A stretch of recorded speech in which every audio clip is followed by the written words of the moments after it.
అంతర్జాతీయ బాలల హక్కుల వారోత్సవాల సందర్భంగా ఐసిడిఎస్ ఆధ్వర్యంలో జగ్గంపేట హై స్కూల్లో బేటీ బచావో బేటీ పడావో కార్యక్రమంలో భాగంగా అవగాహన కార్యక్రమాలు నిర్వహించారు.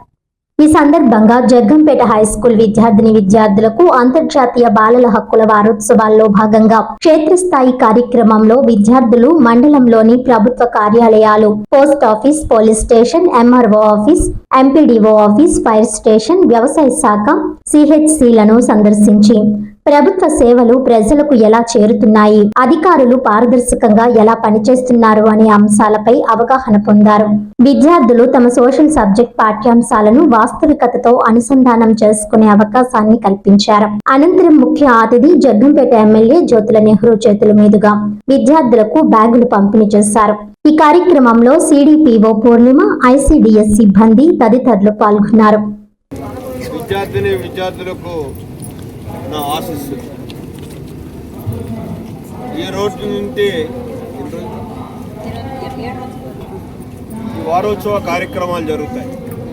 గౌరవ ముఖ్యమంత్రి చంద్రబాబు నాయుడు గారి యొక్క ఆదేశంతో, ఆలోచనతో భావి భారత పౌరులైనటువంటి విద్యార్థులు పిల్లలందరికీ కూడా నాయకత్వ లక్షణాలు పెంపొందించాలి.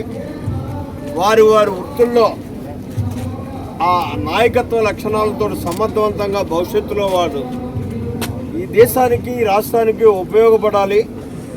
మనకు మనం ఉపయోగపడమే కాదు, మనం వ్యవస్థకు ఉపయోగపడగలిగిన రోజుని మన దేశం పటిష్టంగా ఉంటుంది, మన రాష్ట్రం పటిష్టంగా ఉంటుంది అనేటటువంటి ఒక చక్కని విజనరీ ముఖ్యమంత్రి అయినటువంటి చంద్రబాబు నాయుడు గారు ఆలోచన చేసి మీలో నాయకత్వ లక్షణాలను పెంపొందించడానికి ఈ రెండే కాకుండా పిల్లలకి చిన్నప్పటి నుంచి కూడా పౌష్టికాహారం, బలవర్ధకమైనటువంటి ఆహారం తీసుకోగలిగినప్పుడే మీరు బలవర్ధకంగా ఉంటారు, ఆలోచన శక్తి పెరుగుతుంది.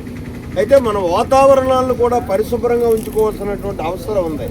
వాతావరణం ఎప్పుడైతే మనం ఉండేటటువంటి, మనం మెలిగేటటువంటి వాతావరణాన్ని మనం పరిశుభ్రంగా ఉంచుకోగలుగుతామో స్వచ్ఛమైనటువంటి ప్రాణవాయువు మనకు రావడానికి అవకాశం ఉంటుంది. ఆ ప్రాణవాయువు ద్వారా విశాలంగా ఆలోచన చేయడానికి కూడా, మనం జీవించడానికే కాదు విశాలంగా ఆలోచన చేయడానికి కూడా ఉపయోగపడేటటువంటి పరిస్థితి ఉంటుంది. ఈ అన్నిటినీ దృష్టిలో పెట్టుకునే ఇవాళ గౌరవ ముఖ్యమంత్రి చంద్రబాబు నాయుడు గారు ఒక మంచి కార్యక్రమాన్ని ఇచ్చారు.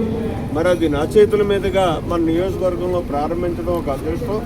మరి దీన్ని ప్రారంభంతో ఆర్భాటం కాకుండా 7 రోజులు కూడా ఈ రోజు ఎంత మంచి ఆలోచనతో, దృక్పథంతో ఈ కార్యక్రమాన్ని నా చేతుల మీదుగా ప్రారంభింపజేస్తున్నారో అంత ఆలోచనతో, దృక్పథంతో కూడా దీన్ని 7 రోజులు పరిసమాప్తం జరిగే వరకు కూడా ఫలితాన్ని ఇచ్చేటటువంటి విధానంలో కార్యక్రమాన్ని రూపొందించుకుని వెళ్ళమని చెప్పేసి నిర్వాహకులను కూడా కోరుకుంటూ